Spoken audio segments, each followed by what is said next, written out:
Alrighty, so this is our presentation on the power of logos. The background on our store, we're doing Lululemon. Lululemon's an athletic apparel company that was founded in 1998 and started with an idea to strategize a marketing plan for a lifestyle rather than a product. Lululemon has grown to over 512 stores worldwide, as well as having a retail spot online as well in local health clubs. Lululemon has been able to produce an extraordinary, fashionable, precise product that consumers are willing to pay a premium price for their products. So our research question is, we are testing the theory of the effect of the Lululemon brand name and color products on consumers' perceived level of happiness and willingness to buy. So with that, we'll now discuss our methods within our experiment. We just started with the intention to discover the effect of the presence of the Lululemon logo and sweatshirt color had on our consumers' tastes and preferences. And then we developed a survey in which each participant was randomly assigned to one of 4 possible conditions, each condition being strategically designed using a 2x2 matrix, which we'll show in the next slide. After each participant had viewed their designated sweatshirt for 10 seconds, we asked various questions in our survey that both directly and indirectly ask consumers their potential willingness to purchase the presented product and their overall feelings about the design. And then additionally, supplementary and demographic questions were added to test the covariates in our experiment. And these were things such as the participant's age, gender, and overall activity level. And then on the next slide, is a depiction of our 2x2 matrix, which shows the 4 possible options that were shown to the participants. In the top left, we have our colored sweatshirt with the Lululemon logo. And then to the right, we have our neutral sweatshirt with the logo. In the bottom left, you can see the colored sweatshirt with no logo. And then finally, in the bottom right, you can see the neutral sweatshirt with no logo. And as I mentioned before, each participant was randomly shown one of these 4 possible sweatshirts and answered their survey questions based on that singular design. This is the physical representation of our experiment's independent variables, and which I'll detail in the next slide. So we were able to utilize our 2x2 matrix in our experiment because our experiment had 2 independent variables present. So our first independent variable, or our factor 1, was the color of the sweatshirt.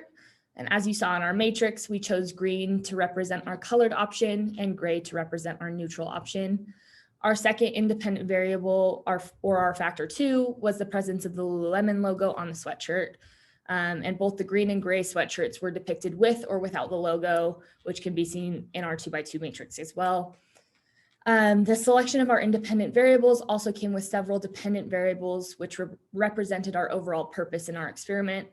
And our dependent variables aim to measure our consumers' perceived level of happiness with the product and our consumers' willingness to purchase the product. Ultimately, the designation of our variables allowed us to come up with a hypothesis, and that's on the next slide.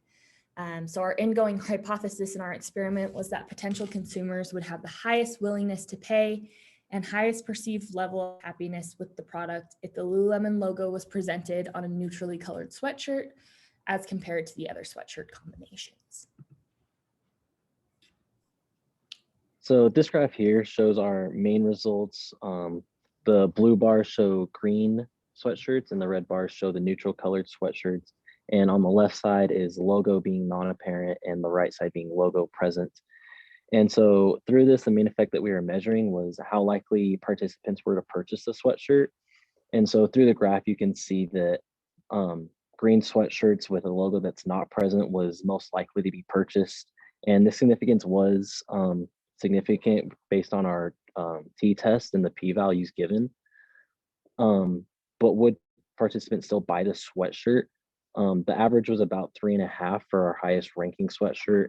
And that's still under 4, which would be our median answer, which would be an indifferent answer. So even though this is the one that customers are most likely to buy, they still wouldn't buy this sweatshirt based on our study. And then if you go into the next slide, we'll be able to look at interaction effects that we looked at. And the first one that we looked at was wearability based on how customers perceived it would function and how it would feel and how comfortable it would be. There's no significance in this, and still if they'd be able to purchase the sweatshirt. And we see the same thing similarly with style. While style linked a little higher than wearability and the way they would purchase it. It might be fashionable, but it's still not a significant difference enough to make that purchase the sweatshirt. So this is one of our findings based on our supplementary results. And as you can see in the graph on the left, that shows how willing people are to purchase a sweatshirt and compares it to how many days a week they participate in an active activity. So you can see that the more active a person is on average, the more likely they were to purchase the sweatshirt.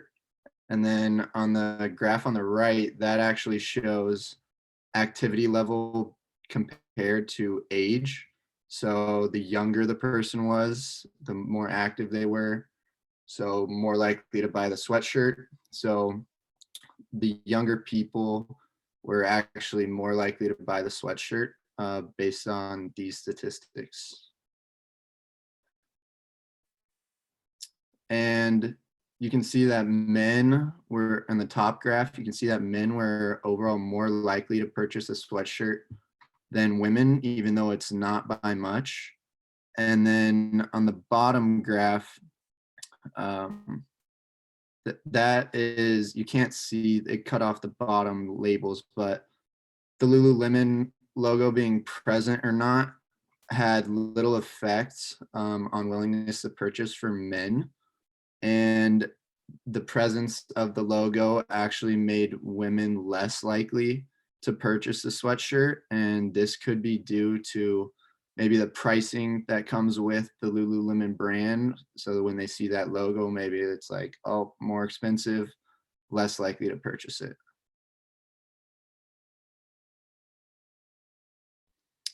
And then these graphs show the top one shows the willingness to wear the sweatshirt, and it's about the same if the logo is present or not present. But on the bottom, that is willingness to purchase a sweatshirt. And so overall, it's just lower than wearing the sweatshirt.